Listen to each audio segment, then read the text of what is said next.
Hi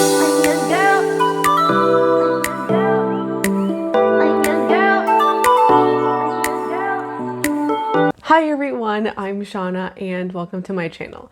Today's video is my year-end empties for 2020. I know it's taken me a little while to get here and to bring this video to you, but it's coming when it's coming, and better late than never, I guess.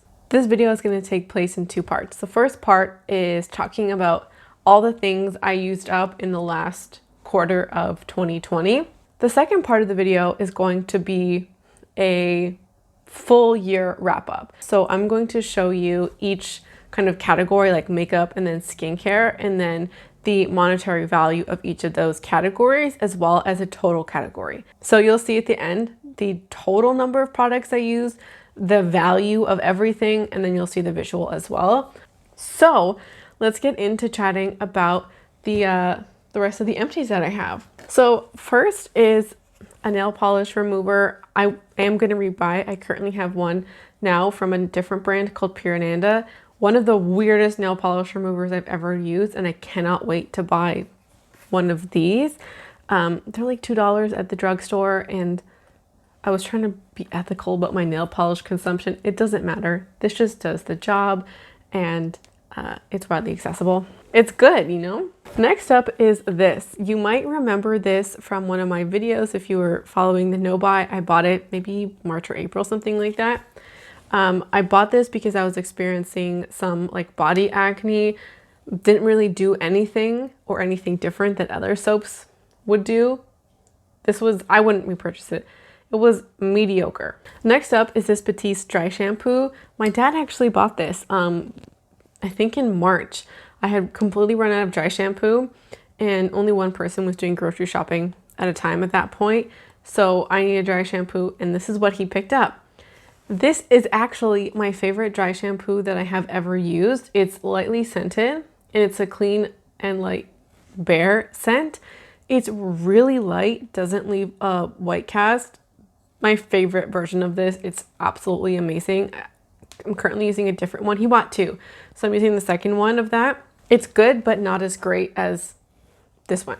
I think I talked about one of these, my another empty, but I'm talking about them together now because I feel like it makes most sense to talk about them together. This Way hair care, not for my hair type, it's a repairing product. The smell is absolutely divine. Probably the best smelling shampoo and conditioner or hair products that I've ever used. This is discontinued. If I was ever in need of or desiring luxury hair care, I would totally go to this brand. I'm just gonna stick with the hair for just a moment because I finished up a couple more products. This one is the Living Proof Perfect Hair Day Triple Detox Shampoo. I don't think this is necessary. If you want a clarifying shampoo, there's probably cheaper ones out there. And that's what I would do if I need one in the future. But I did like the smell of this. I really do like the smell of that brand as well. And then this one is Beauty and Planet. It's the Blooming Color Conditioner. This was super, super conditioning. I honestly think maybe a little bit too conditioning for my hair type. It smelled really good. Yeah, it smells good. I do like this brand, and I would totally buy from this brand again because they're a drugstore and their bottles are pretty big. Yeah, let's finish up the bath train and then we'll get into the makeup. I did finish one of these earlier in the year, and this was the second bottle because I bought two together. This smells nice, but it's like a little too pungent for me. I did finish up a couple of these Lush products. One is, these were in like a project pan that I started on Instagram, but kind of didn't really document it. I fell off the wagon as I got busier. But so these were featured on there. One of them is the Magic Crystals Shower Scrub. Oh, it was purple. I really like the scrubbing nature of this because it was actually really soothing and really, not soothing, it was really like conditioning to the skin. I loved it, except that the purple got everywhere. I would absolutely buy a body kind of shower scrub from Lush again, because it's really small and I currently have a really big tub and I don't go through a lot. I really only use it in the summertime. And so a small thing like this, I think would just be like the perfect size for me. And I really like the conditioning aspect of it. So I would definitely look into Lush for that. The next kind of Lush product is Once Upon a Time body lotion. This one was green. They were both part of their Halloween collection and I got them as gifts a couple of years ago. This was also nice, but no, I shouldn't say that. This one wasn't great. Didn't like the color or the scent all that much, so I wouldn't repurchase that. I also finished up a kind of hand soap. It's the Coconut Pumpkin Latte. Really nice. The only Bath and Body Works that exist around me are inside a mall. You can't go to malls right now. You can't order online from this brand in Canada. So I would repurchase something like this again. Their seasonal scents are really nice. And I would just like 1 or 2 a year is kind of all I need. It just is one of those really simple ways to get into a season without spending a lot of money. This full price, I think, is $8, maybe 10 at most. And I think this kind of gets into my larger belief, or it demonstrates my larger belief of like not having to spend a lot of money on decor or really trying to feel the vibe of a season. You could get a couple of things, one of them being a really nice hand soap. And like, that's how you can celebrate. You know, you don't need buckets of decor. Next up is the Body Shop Almond Milk and Honey body butter. I love this scent so much. And I have a bigger tub over here. And it's currently the one that's sitting at my desk. You can see the baby version. This one I'm working on over here. And I actually think I'm going to decant some of this into this size, because this just like takes up a lot of real estate and I can put this in a drawer where I can't for this one. So I'm gonna just put these to the side to decant. I'm not actually a huge fan of those body butters. I think they're truly like a body cream and not a hand cream, because they're greasy. And that, like, if you put it on and then like you immediately touch a glass, you get that like kind of cloudiness on the glass because of the residue. Whereas it just dries slowly too. So it's just okay. Oh, a couple more hair care stuff. These were the Briogeo products I was panning in my mini sample project pan. I've really shared my thoughts about these. I don't know if we need to do more with that, but this is a reminder that actually a scalp scrub this time of year is really nice, because I do experience like scalp flaking, but not total dryness because my hair is oily. So I am using a dandruff shampoo and it is making a bit of a difference, but it's really weighing my hair down. So I think a scalp scrub with my regular shampoo and conditioner would probably do the trick. So a couple more, yeah, we're gonna end with the skincare. There's more Bath and Body products in here. This was also in the mini sample project pan. I did like this, but too expensive. Favorite deodorant, would repurchase. I'm actually thinking of getting the lavender scent next, but I have so much deodorant to go through, so that probably won't be for a while. The Clinique liquid facial soap, didn't like this, was really drying. I did finish up my Peter Thomas Roth eye gels. Kind of happy to have these out of my collection. I don't really like or use eye gels all that much. Not really a useful product category for me. Also, this Tamanu oil, love a facial oil, but not this kind. I didn't really like it. I used up hand sanitizer. I keep one in my purse. Also the Tatcha face mask. This guy was finished a while, so you know it's been sitting in there for a hot minute. The Ordinary Alpha Arbutin 2% plus HA, hyaluronic acid. I didn't really see a difference with this. It was okay, wouldn't repurchase. Roller Lash, I really do like this mascara. It's so nice and I was so sad to see it go. But I just can't justify the price on this. I can't justify the price on high-end mascaras. Just not. This was like a really mini little sample kind of top coat from OPI. That one is done. I wouldn't buy it. I love Seche Vite, so I'm gonna go with that. This is the eye cream, the single worst eye cream I have ever tried. It's from, I think it's Earth Harbor Aqua Aura reparative eye cream.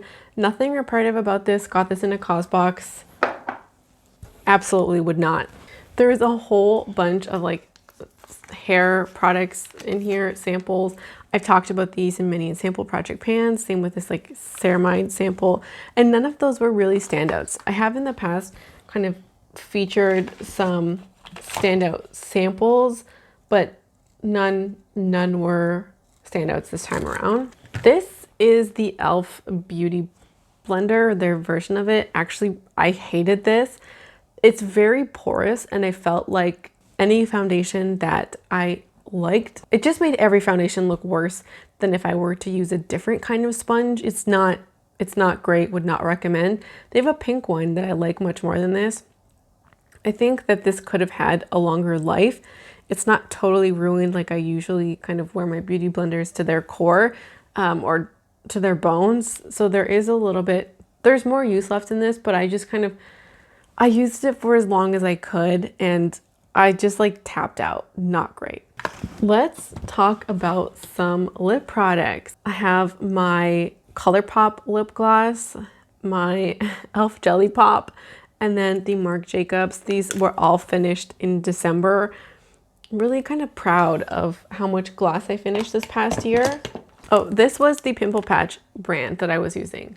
The Leva Clean Pimple Patches. I think I might, I don't know if I like this one or the CosRX Pimple Patches. I'm not sure which one I really like better. This one kind of irks me because they're like drug-free solution. Any pimple patch is a drug-free solution. Anyways, so this, the rest of this actually is makeup, with the exception of these two things. This was a Peter Thomas Roth face mask that I used up a while ago. The Marc Jacobs Daisy Love. This was, I don't like Daisy Love. There's only one Marc Jacobs perfume that I like, and it's just the classic Daisy scent. Jo Malone, this is Fig and Lotus Flower. I got a bunch of these samples in the past, and I really like Jo Malone perfumes until I realized how expensive they are. I used up a Pat McGrath Labs Fetish Eye Mascara Mini. Still working on the mascara minis from that Sephora lash kit I got last year. This was just okay. I've heard really good things about this, but okay at best. I finished up the Wet n Well concealer. Don't really like this.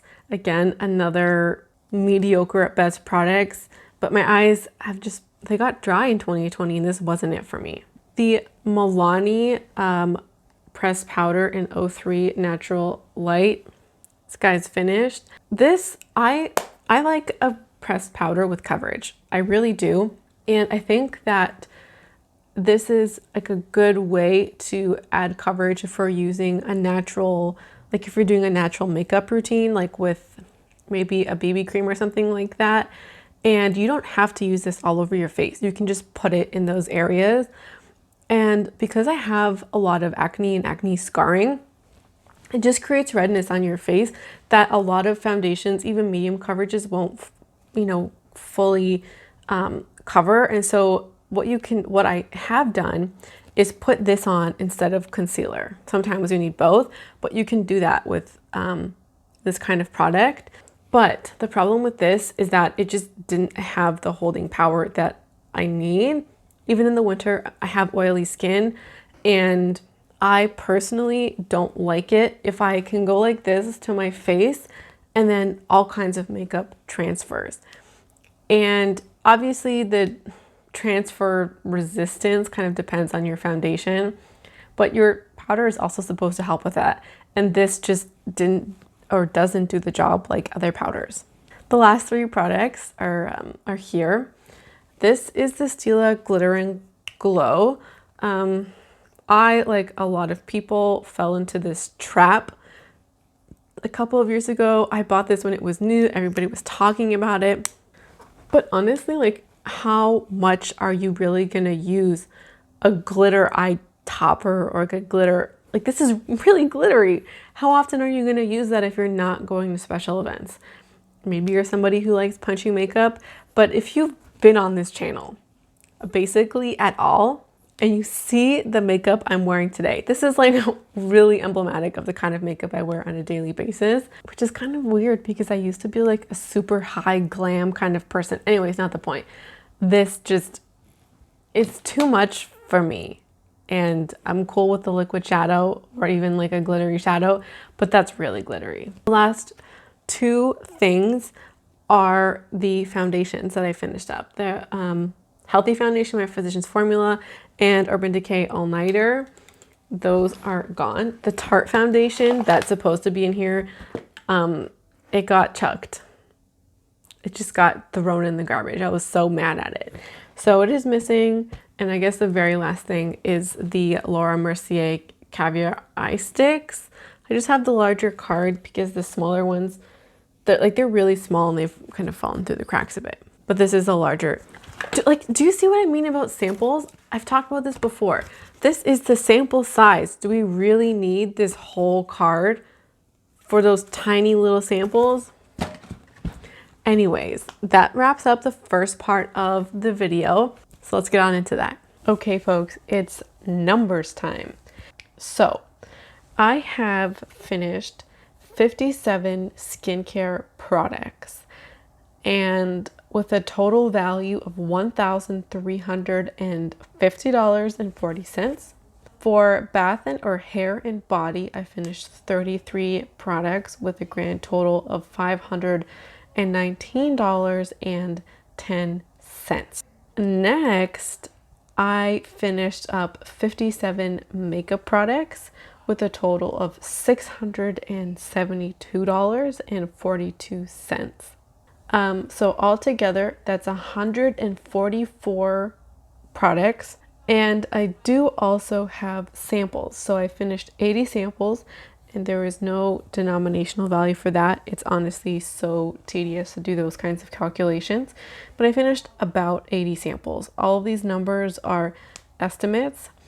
And the total cost of everything I finished in all three of those categories is $2,541.92. Now, when I look at these pictures, what kind of strikes me the most surprising is the makeup picture.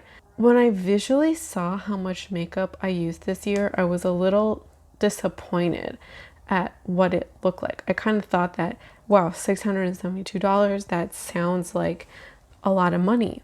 It is a lot of money, but visually it's just much less striking.